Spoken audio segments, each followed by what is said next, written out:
Fuck you, pay me. Oh, you had a fire? Fuck you, pay me. Place got hit by lightning, huh? Fuck you, pay me. Kushner companies went so far as to take the most extreme step in Maryland to collect, which is something body attachment. Body attachment is essentially a civil arrest warrant. The sheriff will be able to detain this person, put them in jail for debt they owe you and have not paid, even if they haven't met all the parameters required to actually prove that that amount is actually owed to them. That is a modern day debtor's prison. You have to prove that you've given them notice that they owe you this money. And a lot of tenants that go through the this process, they either don't get the notice or they say they didn't get the notice, so they don't even know to show up to court. Show cause, defendant not present, request by attachment. Wow, they want to be in jail over money I did not owe. That's sad. It's rare in Maryland for companies to go to that extent. The Kushner Companies does it more aggressively than any other company in Maryland. Jared Kushner's company was highly leveraged. They were buying all these big fancy buildings in Manhattan and elsewhere. So you needed to have some cash flow coming in as ballast for that real estate empire. That's what these units provide. Every month you're getting just millions and millions of dollars in rent checks from people. You know, the rent's not a lot by Manhattan standards, $800-900 a month that people are paying. But you multiply that across 15 complexes here in the Baltimore area, 8,000 units total, that adds up. And then on top of that, if you can squeeze a lot of money out of people in late fees and court fees and all the rest, then it really starts to add up. Jared Kushner, in his own disclosure forms, said that he had collected $1.5 million in 2016 alone from these apartment complexes. The company as a whole collected $30 million in 2016. I, of course, approached the Kushner companies to ask them about the way they were treating these tenants. They basically said, yes, we're being very aggressive in going after tenants, but we're doing so because we have a duty to our ownership partners to collect as much money as we possibly can. At the root of his business is this imbalance of power, this landlord versus tenant, this landed gentry class, this powerful rich class, pretty much against everybody else that's in my life, or that's people who are just in the dark. This is a guy who has been handed every single opportunity. But I think the general impression about Jared's job at the helm of Kushner Companies was that he wasn't very effective. Under his watch, they bought 666, which has been an unmitigated disaster for the Kushner Companies. My firm, Ironhide, and myself were part of a team that helped the Kushners figure out a way to restructure 666. Never once did anyone see panic that somehow the Kushner family was going to topple over if we didn't work it out. It was an issue, but my feeling it was a very, very small percentage of the Kushner Company's net worth. We don't have access to Kushner Company's books, but what we do know is it's the biggest thing they've ever bought. And we talked to one person who described it as kind of like the piece of the Jenga tower that can send the whole empire tumbling. In the beginning of the administration, the debt that they had taken out on the building was about to come due. And if they did not find an investor to come in and bail them out, it would have been catastrophic. The Kushner Companies, as we know it, wouldn't exist. Kushner has acknowledged meeting with Russian Ambassador Sergei Kislyak in December. Kislyak then arranged for Kushner to meet with the head of Russian-owned BEP Bank, Sergei Gorkov. Jackie Michailov and Putin's bank are well connected to the Kremlin, to the oligarchs in Russia. At the time, Kushner was still CEO of Kushner Companies, which was trying to attract financing for a building project in Manhattan. Just what Kushner and Gorkov discussed Think isn't that'll work? clear. Russian bank says it was real estate business. The White House says no, it was actually government business. His contacts with Russia are now making headlines, but he's also been a main point of contact with other foreign officials in Mexico, China, and Canada. American intelligence officials were picking up intercepted communications that showed that the leaders of these other countries, Mexico, Israel, UAE, were deliberately seeking to have contact with Jared Kushner because You they bring me wanted the to try to fern use from his the business coffee table? commitments, debts, The obligations, fern, and need like for the investment as a way to try to manipulate our thing. policy. During the presidential transition, they looked around the world to try to save 666. All of a sudden, doors opened that had been closed. And people who were reluctant to meet with him also would meet with them. It was clear that Jared's ascendance in the political firmament had given him the kind of access that other developers couldn't dream of. No, the fern. Oh, the loan was maturing, so meetings and trying to figure out how to resolve the debt was going to happen whether Donald became president or not. It just so happened with the administration.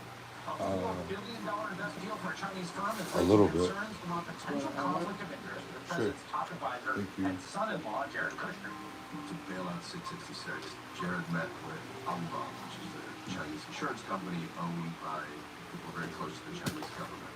As an expert in Chinese politics and corruption at the time, the chairman of an insurance company is quote, purchasing political prestige, and that is a priceless asset for somebody like him. It was a huge boon to the Kushners. It would have given them like $400 million in cash. Now a business deal between the real estate business of Jared Kushner's family and a Chinese company to redevelop a Manhattan skyscraper has been scrapped. News after some members of Congress raised a red flag over ethics concerns. And after that deal falls through, there's just panic within the company, and they are losing anywhere from $15 to $40 million a year on this building. But in the end, 666 was bailed out by Brookfield, which is a company that the majority shareholder is the Qatari sovereign wealth fund, 45%. It works out well for the Kushners. The fact that their biggest investor is the Qatari government raises eyebrows and raises questions. This is why you don't typically have government employees who have these sort of business entanglements, and this is why there were legitimate concerns raised about him getting the security clearance in the White House. I think it's telling you very definitively that there's been no actions I've taken that have benefited me financially. To the contrary, actually, I've had to invest in a lot of things and avoid a lot of things, but I think that I've been fully vetted now. Jared did divest himself of some of his business interests, or most of his business interests, but he put them in a trust, and the trust is controlled by his mother. And within the Kushner family and within the company, it's widely known that Jared begins and ends every day by talking to his dad. He was reared in this company, and the Kushners' financial lives are still inextricably linked to it in every single conceivable way. So if you have someone who's the senior advisor in the White House, who has a virtual unlimited portfolio of issues in which he can weigh in, the potential for conflict is almost limitless. You don't want conflicts, just go in your apartment, stay there, and the door. Go to work, don't do it. There are no questions tonight about conflicts of interest. Possible conflicts of interest include airline bases. Took income narrative that was keeping part to this family empire.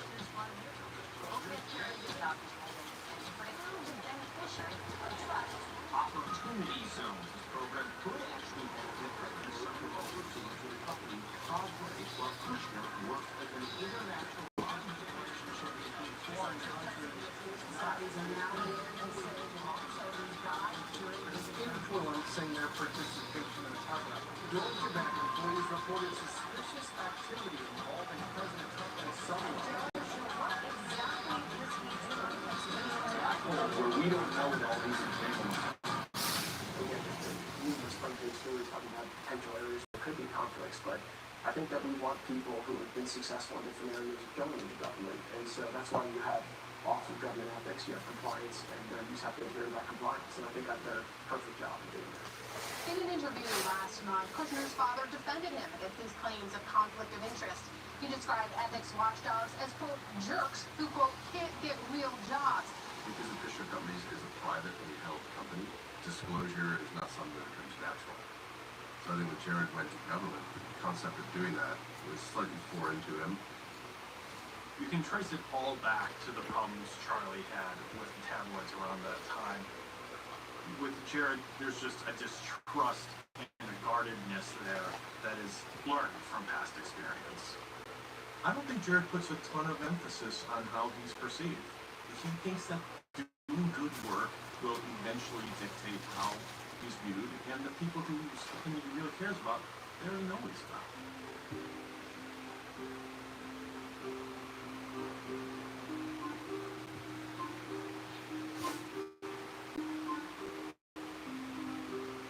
I had done a sketch of Jared as Dorian Gray.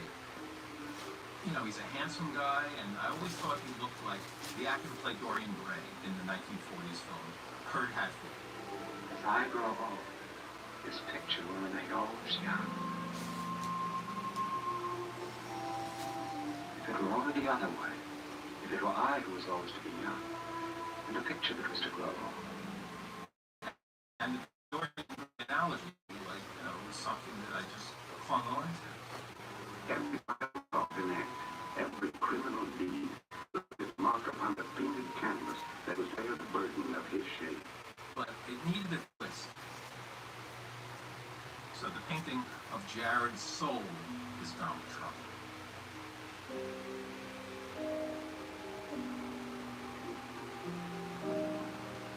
Jared is not in the White House, and he was not on the campaign because he truly believed in the politics of it. There to win, and now he's there to capitalize on that.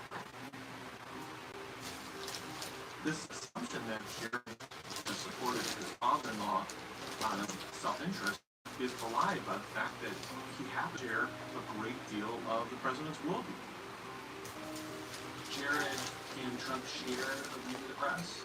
They share the sense that if reporters aren't going to do something that's good for you, what's the point?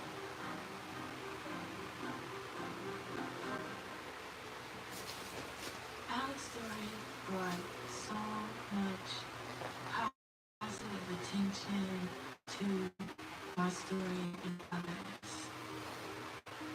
I don't think I really understood initially how much of an impact it would make. After the article came out, she got a lot of support from readers who were so appalled at what had happened to her that they wanted to support her with small donations. And then on top of that, she got an offer from a local law firm which offered to do pro bono representation and try to get this huge $5,000 judgment against her cleared off the record. This is tenants' notice to vacate and terminate tenancy. This was my permission to vacate the property. This was a paper that would have changed everything from the beginning if I would have had it in my possession. I had to put in a written request, then I went to pick it up at Baltimore County House, and when they called me and told me it was available, I felt like it was my golden ticket. When these pro bono lawyers reached out to the Kushner Company's law firm to challenge this judgment, the firm immediately said, okay, we'll get rid of it. They knew just how bogus it was, and all it took all along was for someone to stick up for Camille Warren.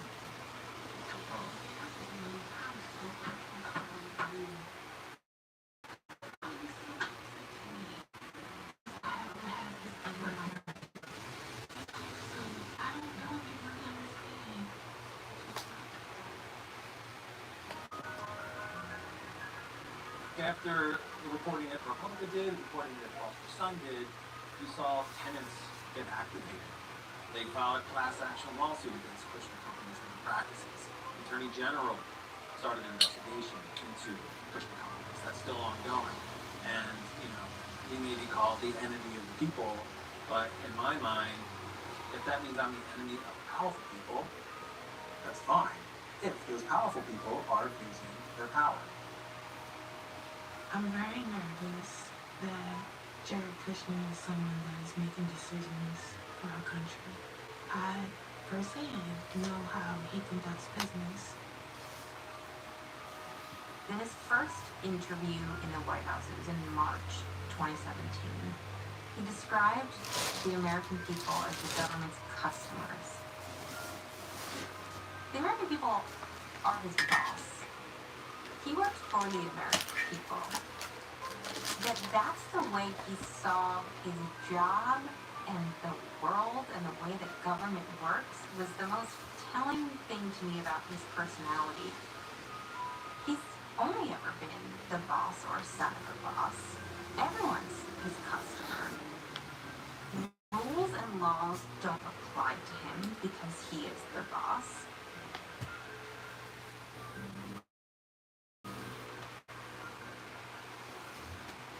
There's a growing inequality problem in our country as landlords like Kushner companies are getting richer through corruption and through fraud. Its tenants are growing poor. So there's a larger picture here. We're looking at the big picture, not just in New York, but across the country. And I think now is the time to do this. When people are losing faith in our democratic system, someone has to step in, someone has to sound the alarm, and someone has to tell the government that things have to change. Announced our investigation in March of 2018, it prompted the buildings department to finally conduct an overdue investigation of its own, resulting in more than $200,000 in fines against Kushner companies. So we hope to achieve the same result when it comes to certificate of occupancy. When we create transparency around the abuses of Kushner companies, we are pressuring the buildings department to take action.